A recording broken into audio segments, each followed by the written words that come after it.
People with strong boundaries are not afraid of a temper tantrum, an argument, or getting hurt. People with weak boundaries are terrified of those things and will constantly mold their own behavior to fit the highs and lows of their relational emotional roller coaster. People with strong boundaries understand that it's unreasonable to expect two people to accommodate each other 100% and fulfill every need the other has. People with strong boundaries understand that they may hurt someone's feelings sometimes, but ultimately they can't determine how other people feel. People with strong boundaries understand that a healthy relationship is not about controlling one another's emotions, but rather about each partner supporting the other in their individual growth and in solving their own problems. It's not about giving a fuck about everything your partner gives a fuck about. It's about giving a fuck about your partner regardless of the fucks he or she gives. That's unconditional love, baby. Mhm. Next subheading is called How to Build Trust. Yeah. My wife is one of those women who spend a lot of time in front of the mirror. She loves to look amazing, and I love for her to look amazing too, obviously. Nights before we go out, she comes out of the bathroom after an hour long makeup, hair, clothes, whatever women do in their session, and asks me how she looks. She's usually gorgeous. Every once in a while, though, she looks bad. Maybe she tried to do something new with her hair, or decided to wear a pair of boots that some flamboyant fashion designer from Milan thought were avant garde. Whatever the reason, it just doesn't work. When I tell her this, she usually gets pissed off. As she marches back into the closet or the bathroom to redo everything and make us 30 minutes late, she spouts a bunch of four-letter words and sometimes even slings a few of them in my direction. Men stereotypically lie in this situation to make their girlfriends or wives happy, but I don't. Why? Because honesty in my relationship is more important to me than feeling good all the time. The last person I should ever have to censor myself with is the woman I love. Fortunately, I'm married to a woman who agrees and is willing to hear my uncensored thoughts. She calls me out on my bullshit too, of course, which is one of the most important traits she offers me as a partner. Sure, my ego gets bruised sometimes, and I bitch and complain and try to argue, but a few hours later, I come sulking back and admit that she was right. And holy crap, she makes me a better person, even though I hate hearing it at the time. When our highest priority is to always make ourselves feel good, or to always make our partner feel good, then nobody ends up feeling good, and our relationship falls apart without our even knowing it. Mm. Without conflict, there can be no trust. Conflict exists to show us who is there for us unconditionally and who is just there for the benefits. No one trusts a yes man. If Disappointment Panda were here, he'd tell you that the pain in our relationship is necessary to cement our trust in each other and produce greater intimacy. Hello, Skylar. Nice to see you. Thank you for the like, whoever it is. Guys, others, follow the lead and send likes my way if you enjoy me reading The Subtle Art of Not Giving a Fuck, New York Times bestseller for you. Okay. Mhm. Okay, where are we? For a relationship to be healthy, both people must be willing and able to both say no and hear no. Without that negation, without that occasional rejection, boundaries break down and one person's problems and values come to dominate the others. Conflict is not only normal, then, it's absolutely necessary for the maintenance of a healthy relationship. If two people who are close are not able to hash out their differences openly and vocally, then the relationship is based on manipulation and misrepresentation, and it will slowly become toxic. Mm. Trust is one of the most important ingredients in any relationship, for the simple reason that without trust, the relationship doesn't actually mean anything. A person could tell you that she loves you, wants to be with you, would give up everything for you. But if you don't trust her, you get no benefit from those statements. You don't feel loved until you trust that love being expressed towards you comes without any special conditions or baggage attached to it. This is what's so destructive about cheating. It's not about the sex, it's about the trust that has been destroyed as a result of sex. Without trust, the relationship can no longer function. So it's either rebuild the trust or say your goodbyes. I often get emails from people who have been cheated on by their significant other but want to stay with that partner and are wondering how they can trust him or her again. Without trust, they tell me, the relationship has begun to feel like a burden, like a threat that must be monitored and questioned rather than enjoyed.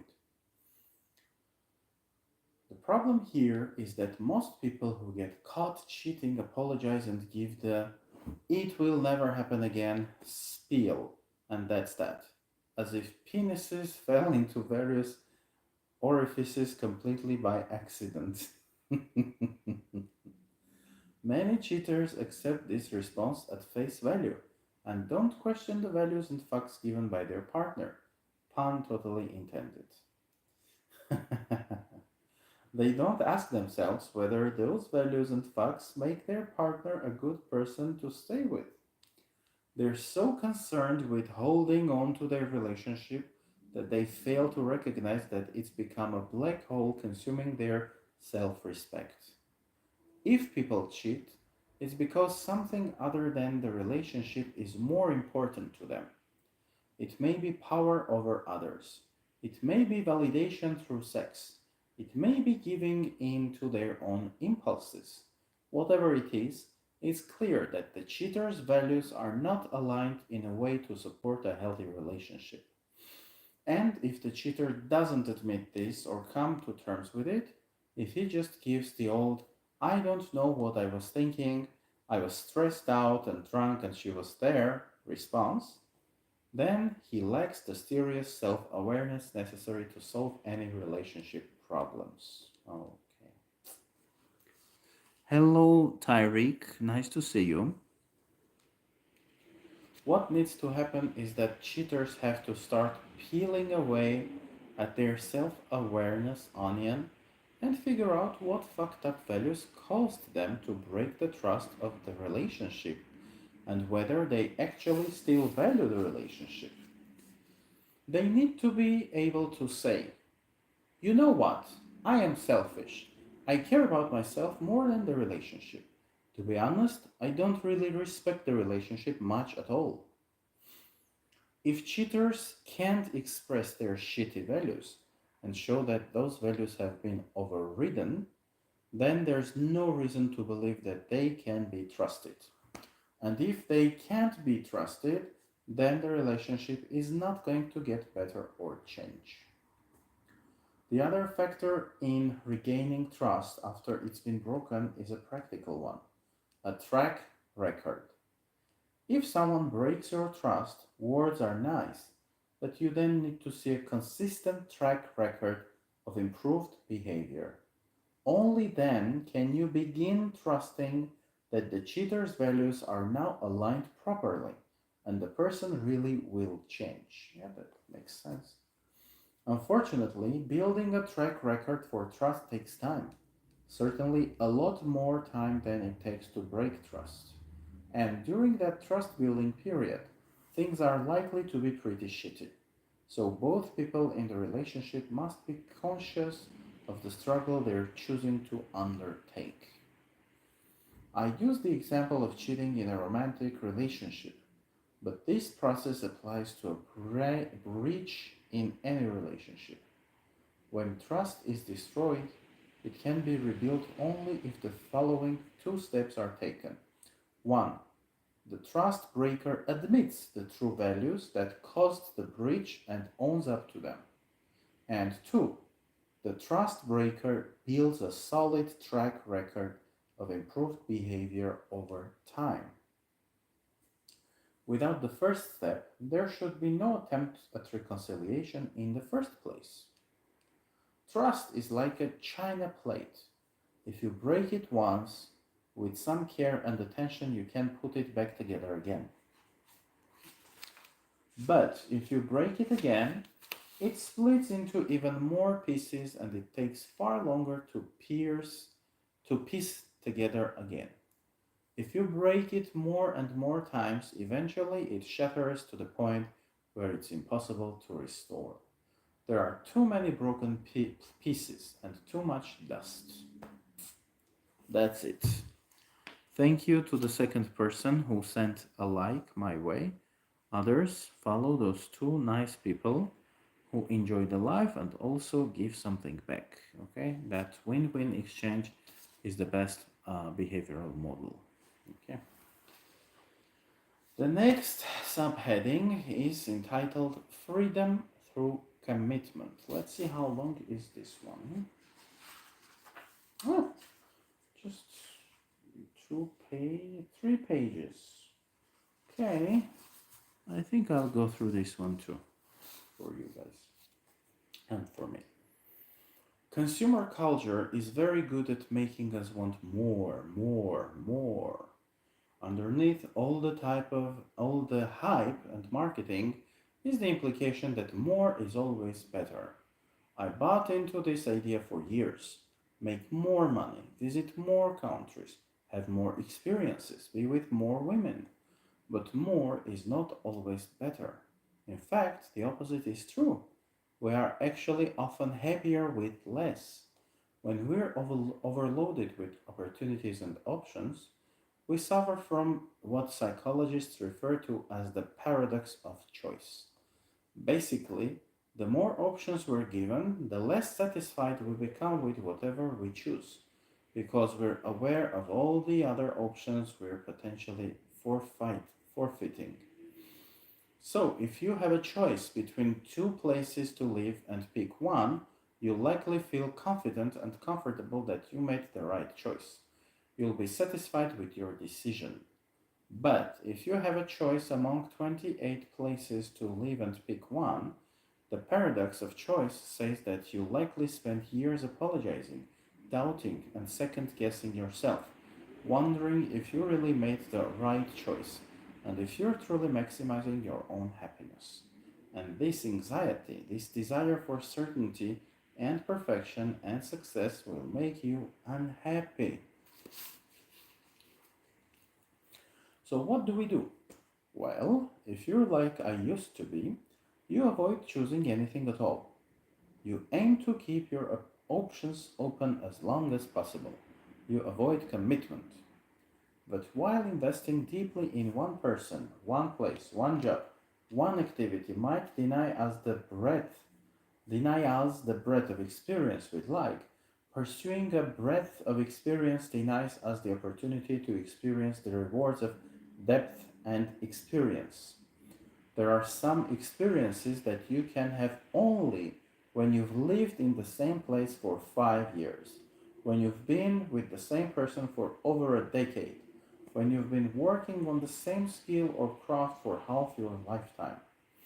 Now that I'm in my 30s, I can finally recognize that commitment, in its own way, offers a wealth of opportunity and experiences that would otherwise never be available to me, no matter where I went or what I did. When you're pursuing a wide breadth of experience, there are diminishing returns to each new adventure, each new person or thing. When you've never left your home country, the first country you visit inspires a massive perspective shift because you have such a narrow experience base to draw on. But when you've been to 20 countries, the 21st adds little. And when you've been to 50, the 51st adds even less. The same goes for material possessions, money, hobbies, jobs, friends, and romantic or sexual partners. All the lame superficial values people choose for themselves. The older you get, the more experienced you get, the less significantly each new experience affects you. The first time I drank at a party was exciting. The 100th time was fun. The 500th time felt like a normal weekend. And the 1000th time felt boring and unimportant. The big story for me personally over the past few years has been my ability to open myself up to commitment. I've chosen to reject all but the very best people and experiences and values in my life. I shut down all my business projects and decided to focus on writing full time. Since then, my website has become more popular than I'd ever imagined possible. I've committed to one woman for the long haul and, to my surprise, have found this more rewarding than any of the flings, trysts, and one night stands I had in the past. I've committed to a single geographic location and doubled down on the handful of my significant, genuine, healthy friendships. And what I've discovered is something entirely counterintuitive, that there is a freedom and liberation in commitment. I found increased opportunity and upside in rejecting alternatives and distractions in favor of what I've chosen to let truly matter to me. Commitment gives you freedom because you're no longer distracted by the unimportant and frivolous. Commitment gives you freedom because it hones your attention and focus, directing them toward what is most efficient at making you healthy and happy. Commitment makes decision making easier and removes any fear of missing out. Knowing that what you already have is good enough, why would you ever stress about chasing more, more, more again? Commitment allows you to focus intently on a few high important goals and achieve a greater degree of success than you otherwise would. In this way, the rejection of alternatives liberates us. Rejection of what does not align with our most important values, with our chosen metrics. Rejection of the constant pursuit of breadth without depth. Yes, breadth of experience is likely necessary and desirable when you're young. After all, you have to go out there and discover what seems worth investing yourself in. But depth is where the gold is buried. And you have to stay committed to something and go deep to dig it up. That's true in relationships, in a career, in building a great lifestyle, in everything. This is the end of that subheading, and the last chapter we are left with is entitled And Then You Die. Okay, this is the last chapter. Um, yeah, we're through.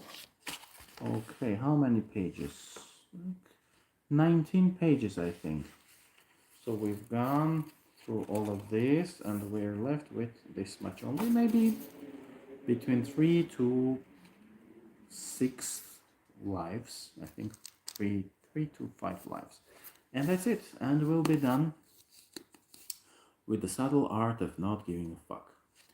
So, what other books would you like me to read for you guys?